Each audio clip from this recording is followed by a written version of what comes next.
Today on The Future of Everything, the future of 3D printing for health. Well, the last few decades have witnessed a revolution in the field of 3D printing. Now, this is the technology that allows us to create 3D objects based on a digital model that starts out in a computer. These usually work by having soft materials of some kind that can be deposited or formed, often layer by layer. And as that material hardens, it can create a variety of shapes, including complex geometries that include holes and support structures, and really quite complex 3D structures. These 3D printing technologies have advanced with the introduction of more diverse materials, more precision in the creation of these objects, and we have seen them used to create a wide variety of things, including rapid prototypes of new products, from spoons to complex devices with multiple parts. They can often be used to replace difficult to find parts for machines. They've even been reported to create working guns. But that's not what we're talking about today. We're talking about something we don't usually think about, which is how can these 3D printed objects become critical in healthcare? In fact, 3D printing has promise in providing new ways to deliver therapies, including medications and vaccines. Professor Joseph DeSimone is a professor of radiology, chemical engineering, chemistry, and operations information and technology at Stanford University. He works on the development and use of 3D printing for applications in health. Joe, how has the evolution and improvement in 3D printing created opportunities for health? First of all, Russ, it's great to be here with you. Thank you. So what's happened, 3D printing has been historically a prototyping technology. And it's allowed an amazing ability for designers in a lot of different fields to design new products. The big transition that's underway is that 3D printing, the technology itself, the printers, the hardware, the materials, the software, has gotten to the point where 3D printing can now transition to manufacturing and scalability. And when you start thinking about one's anatomy, the bespoke nature of perfectly fitting products and scaling at the same time is a really interesting intersection for the field. Great. So I know that you've been very involved in something called clip technology for 3D printing, and you've been involved in companies, and I think this is a basis for a lot of what you do. Can you just give us a high-level description of how this technology works, and maybe some of the sense of its capabilities and where the frontiers are? Yeah, so 3D printing was invented in the 1980s, and it emerged out of the discipline of mechanical engineering. Where one very precisely deposited layer by layer films, like a Xerox machine. But you do it over and over again, pretty soon it gets thicker and thicker and thicker. And that's what 3D printing was. Right. And it's really been 2D printing over and over and over again. Because you're kind of layering these printouts, so to speak, on top of one another to create the shapes. Right. That's right. And people are probably more familiar with like a MakerBot kind of product, which is like a hot melt glue gun rastering across the surface. Right. And my team and I came at this from a chemistry point of view and a physics point of view. And, chemists like to grow crystals. And we were thinking about, wouldn't it be great if we could grow these products continuously? And we invented a method that uses light and oxygen to grow products that allows us to go to 25 to 100 to even 1,000 times faster than the traditional approaches. Interesting. And so this is when you say crystal, you mean that you're getting the material to not be so much layered, but actually form a three-dimensional. Is there still layering, I guess, is my question. So there is it's more like playing a movie than taking snapshots. Okay. Yeah. So there's individual frames, but now they're happening rapidly, so rapidly it looks like a movie. Okay. And the objects are really growing. So it actually looks like, if you've seen the Terminator 2, a T-1000 coming out of a puddle. Right. Right. We in fact envisioned, could things emerge out of a puddle of resin? And if we could do that, and could the mass of the object be derived from that liquid coming from underneath it, could we grow that very fast? And can that liquid emerge into a material that had the properties to be a final part instead of a brittle plastic, which was typical of 3D prototyping? Great, great. So before we dive into health, one more question. How precise can we engineer these? Like what's the plus minus on the sizes? Because you made a reference to, we might be able to make bespoke, just made for you devices for individual patients. So how precise are we? And then what is the range of materials that can be used with these technologies? So, precision, it depends on what you're making, what's needed, right? And so from a running shoe to a football helmet, the printers there have a pixel size of 162 microns. So that's a millionth of a meter. It's 0.16 of a millimeter, right? 162 microns. It's almost 20% of a millimeter. And then when you get into oral health and things in the mouth where you can fit is more demanding, we drop to 75 microns. Okay. Right, which in a human hair is 100 microns. Right, so we're talking human hair. Right, we're talking a fraction of a human hair, but we're now down to building a printer at single-digit microns, and a red blood cell is 8 microns in diameter. So we're going from the macroscopic down to the cellular length scales. Great. And what about the material, the range of materials? Are we looking at metals, or are we still thinking plastics? Where is all that? It's all polymers. Yeah. We've had a breakthrough in how to do this with polymers. So polymers have properties that range from high performance engineering materials at 4 gigapascal with stability out to well over 200 degrees Celsius. To things that look like engineering plastics that would be part of the dashboard of a car, or the support products for a battery in an electric vehicle, to dentures and replacement of things in the mouth, all the way to elastomers. That would be great for if it's energy returning, like a running shoe, you want to bounce. We have elastomers that do that. We also have elastomers that dampen energy and absorb impact. And then we also have water-soluble, degradable, and biodegradable kinds of products for sustainability reasons, but also for biodegradation in the body. So the whole gamut of polymers. We don't do metals. Somebody needs to have an invention in metal 3D printing like we've had in polymers. Yeah. I don't know what it is, and I don't see it on the horizon yet, but we're just polymers. No, that's very impressive, because you mentioned teeth, which obviously have to be very hard, and then you mentioned running shoes, which obviously, so this is the future of everything. I'm Russ Altman. I'm speaking with Professor Joseph DeSimone about the future and present of 3D printing. Okay, let's go to health. I know that you're working on vaccines. Vaccines have been on everybody's mind. What's the problem that needs to be solved, and how is your team approaching it? Yeah, so, well, first of all, we're at an amazing period in history where mRNA-based vaccines have taken off, and it's really just the tip of the iceberg. mRNA you're going to see that happening in lots of different areas, and it's had a long road from silencing RNA to, all sorts of delivery approaches in oncology, but it's our moment. It's the moment for the field in vaccines, and it works, right? And all the nanocarriers that were developed for oncology, which really didn't pan out a whole lot, work really well in infectious diseases. Now, the interesting thing is that needle, well, first of all, the vaccine's in a liquid formulation, and we've all been hearing about refrigeration and low temperature storage. Never has society cared more about refrigeration than it has in the last year. And if you're starting a new lab and you're trying to buy a refrigerator right now, it's really hard because every other place has a bath and backwater right now. So that's a separate topic. But low temperature storage is really important for these carriers.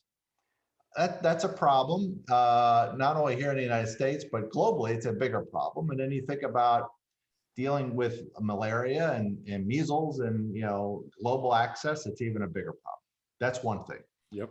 The other thing is the cargo, the vaccine itself went deep into our arms. It's a minor needle, but it went into the muscle. And we have far more immune cells and the targeted cells just under our skin, in the skin, than we do in the muscle. And so we've been developing microneedles that are 3D printed. Now, microneedles have been around for about 15 years, and it's a way of delivering molecules just under the skin, into the dermis. Most of these microneedles have been fabricated using a technology from the computer industry, used to make chips.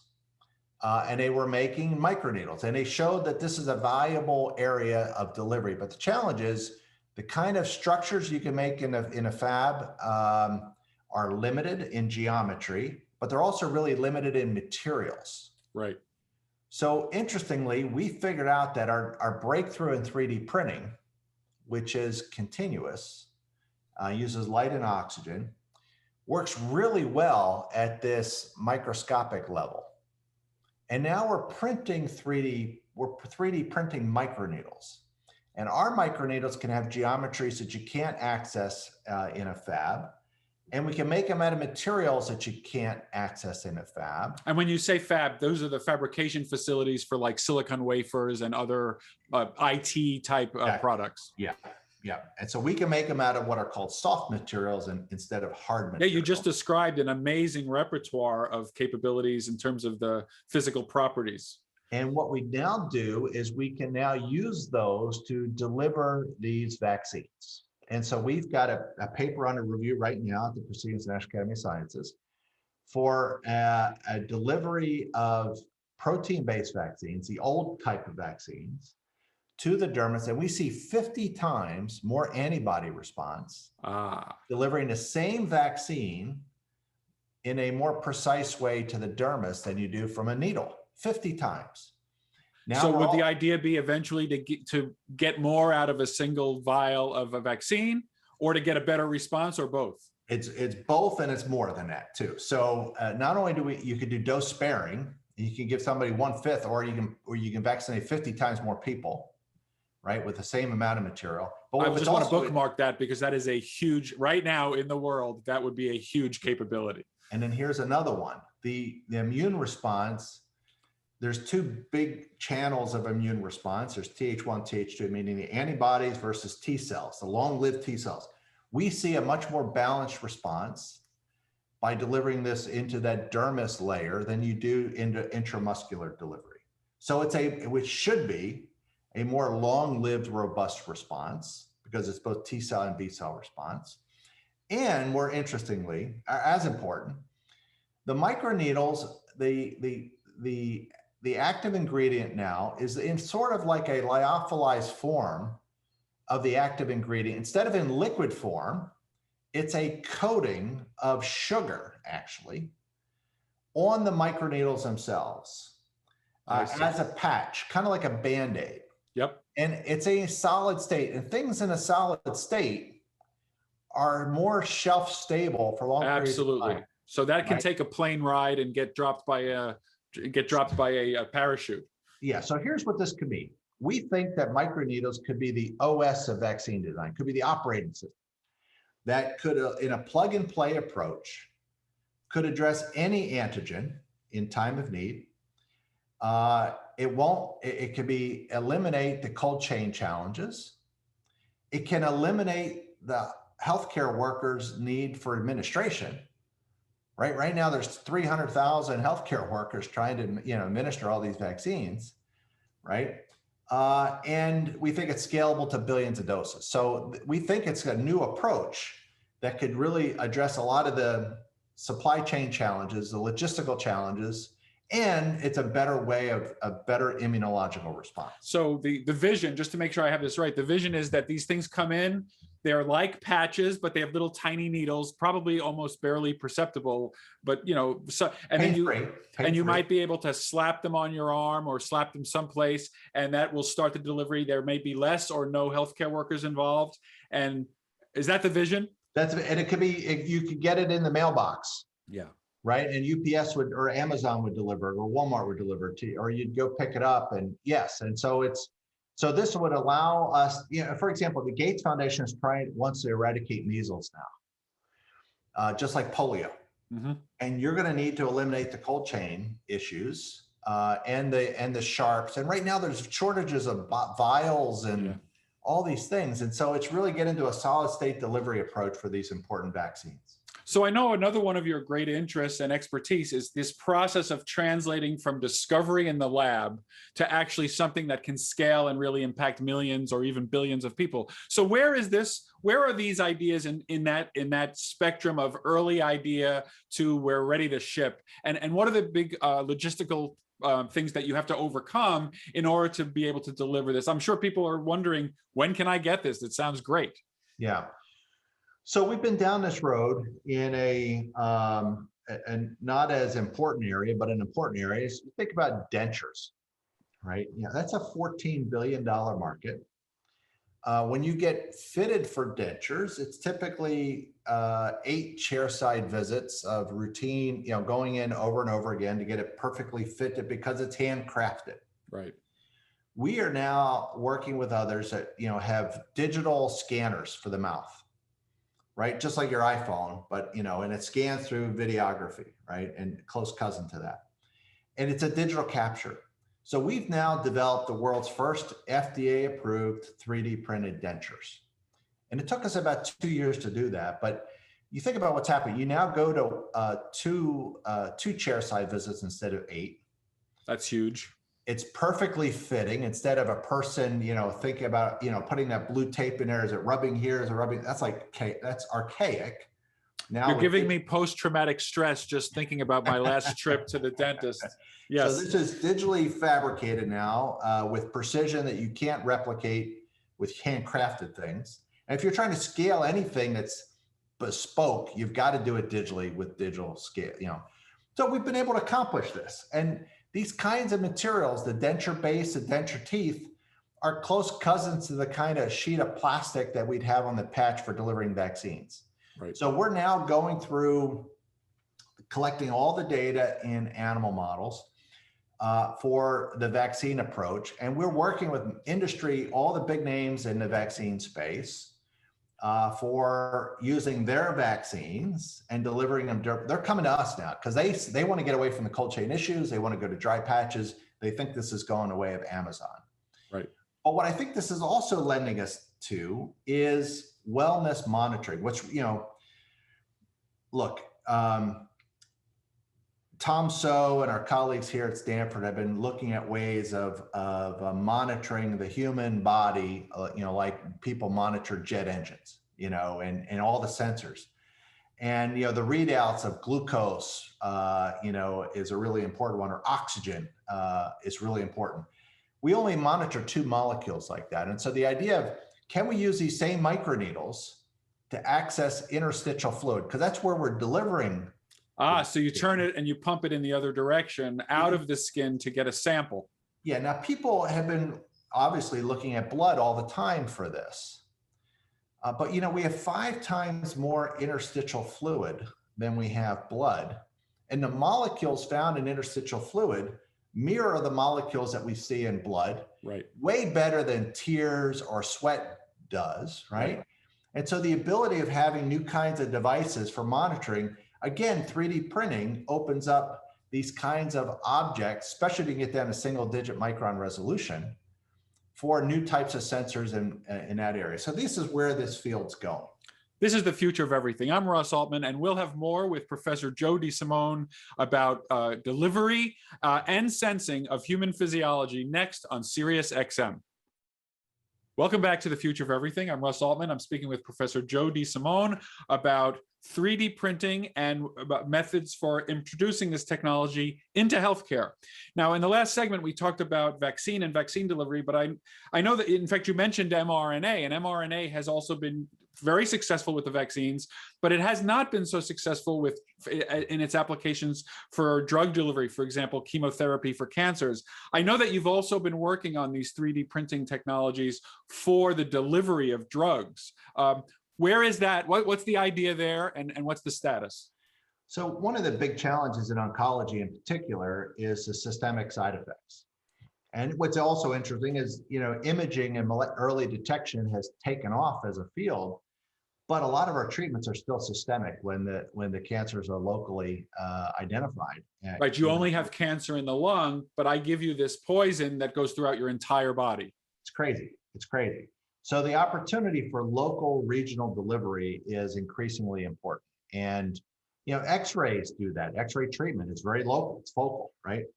But chemotherapeutics and other molecules are not. And so the opportunity for doing that is high. And so, for example, I mentioned that the mRNA delivery in oncology was challenged by the nanocarriers not getting it into the different barriers that, and biological barriers for, the stroma blocking chemo, small molecules, let alone big nanocarriers, can't get into these tissues. So we're taking a much more engineering response. People have been using polymer-based drug delivery devices. Bob Langer pioneered the gliadal wafer in brain cancer. But now we're starting to design advanced microfluidic-like devices for local delivery. And sometimes they're assisted by electric field assisted delivery, something called iontophoresis, where you can have an electric field drive molecules into poorly vascularized tumors. And so we're building devices that can drive drugs that have not been accessible through IV injection for local delivery. And we're doing it in pancreatic cancer. We've had a really great data that shows that we can deliver molecules like gemcitabine into these tumors. And normally when people get pancreatic cancer, those tumors are very slow growing. They typically started 20 years before they were symptomatic. And it's often too late. They're locally advanced. And they often wrap around big blood vessels that make surgical resection very challenging.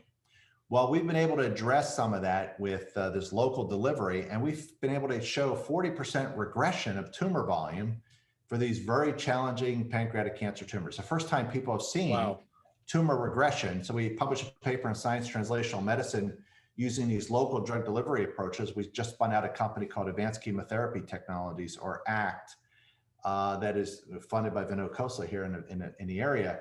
But being able to drive these drugs into these tumors and using a new advanced 3D printing devices for doing that. So a very convergent approach with lots of different disciplines coming together. So I just want to make sure I understand. So in the case of the pancreatic cancer, is there a surgeon who's implanting this device somewhere? So I just want to blow up this idea of local and how do you get it to be local? And then do you have evidence that in fact, these very potent cancer medications are only acting locally and you have much lower levels in the periphery that doesn't have the cancer? Yeah, so in this particular case, yes, it's surgically implanted directly above the tumor in the device. There is a tube that comes out to the belly, PICC line. Okay. And that can be hooked up to a wearable for local delivery of chemo or at an infusion center. And the drug is not only, it goes to that device and there's an electric field that drives the drug deep into the tumor. And we can do it at a wide range of dosing, especially with the wearable, metronomic dosing. It's long, slow amounts of dosing. Right. And we are actually seeing 40% regression in the tumor. The drug concentration in the tumor is very high. The amount of drug in systemic in circulation is almost not detectable. So it's just the opposite. When you get an IV of these really potent chemotherapeutics, the amount of drug in your blood circulation is really high, and there's actually very little in the tumor, because it's blocked, and we have just the opposite. So forgive my curiosity, but what does this look like? What can you just, using the miracle of radio, can you explain what this thing that's implanted looks like? All right, it's a little bit bigger than a quarter, maybe about $50, if you remember those. Yes. And it's a little device that has a semi-permeable membrane and a little reservoir that's about 2 milliliters in volume, with a tube and a wire that comes out to the belly. And there's actually an electrode in that little reservoir. And then you basically tape another electrode outside the body opposite the device. And that's enough of an electric field gradient to drive the molecules into the tumor. Great. And so that's a great example of, and now you can imagine wherever the cancer is, liver, pancreas, lung, that you might be able to come up with similar devices to deliver this highly concentrated chemotherapy, much more local than previous. And so we've got a big focus on precision delivery using these advanced devices. So you can imagine you could take someone's CT image or MRI of their tumor and actually make it bespoke there too. For local delivery. So those are the fields we're going after. So this is very exciting, and I did want to turn in the last couple of minutes. It's a little bit of a turn, but I think it's very important. You've also been involved in a lot of issues of diversity and trust in bioengineering and in medicine and healthcare. And while that's a great topic, you might not think that a person who's a 3D printing whiz would be doing this. So can you make that connection for me and tell me the kinds of things that how this impacts your work? Well, everything we just talked about I think it was self-evident about the disciplinary diversity, right? In chemistry, material science, software, hardware, all coming together. And everyone gets that. But human diversity also brings a level of innovation that's really important. Diversity at its core is a fundamental tenet of innovation, whether it's disciplinary diversity or human diversity. And I've had researchers and trainees from all over the world. When somebody grew up with not much money, they think about problem solving very differently than somebody who grew up with a lot of money. And that was evident to me early in my career. And that's socioeconomic diversity, gender diversity, experiential diversity is part of the canvas of our innovation for our group. And so I think the hallmark feature of our group is we're trying to do new things, trying to do innovation. And that requires diversity in a broadest sense to drive that. And so it's getting that right. And then what's also clear is you've got to be clear about your values. When you're clear about those values and you talk about that, then you can become a destination for excellence wherever it is. Mm-hmm. People know they can go there and feel included and can belong. And so, so that's a big part of it. Our group a long time ago, we're part of a meeting that was going to be in South Carolina back in 2000 when the Confederate flag was hanging over the state capitol. And there was a boycott from the NAACP. And we honored that boycott and didn't go to the meeting. And then the chemistry community started talking about us, leading like that. And that story got out. And we became a destination for excellence because of those things. And so I think it's important to be clear about one's values and the role that diversity, both human diversity and disciplinary diversity, drive the innovation engine. It's fantastic to hear. And, that theme has come across in this series of conversations that I've been having with innovators. It comes up time and time again that they see the impact of their diverse teams, and it's not theoretical. It leads to faster progress on all the problems that they're trying to solve. It's mathematical. You can just see all the different inputs coming together. It's like combinatorial approaches. And trying to cast the widest net in diversity, both disciplinary and human, is really important. Thank you for listening to The Future of Everything. I'm Russ Altman. If you missed any of this episode, listen anytime on demand with the SiriusXM app.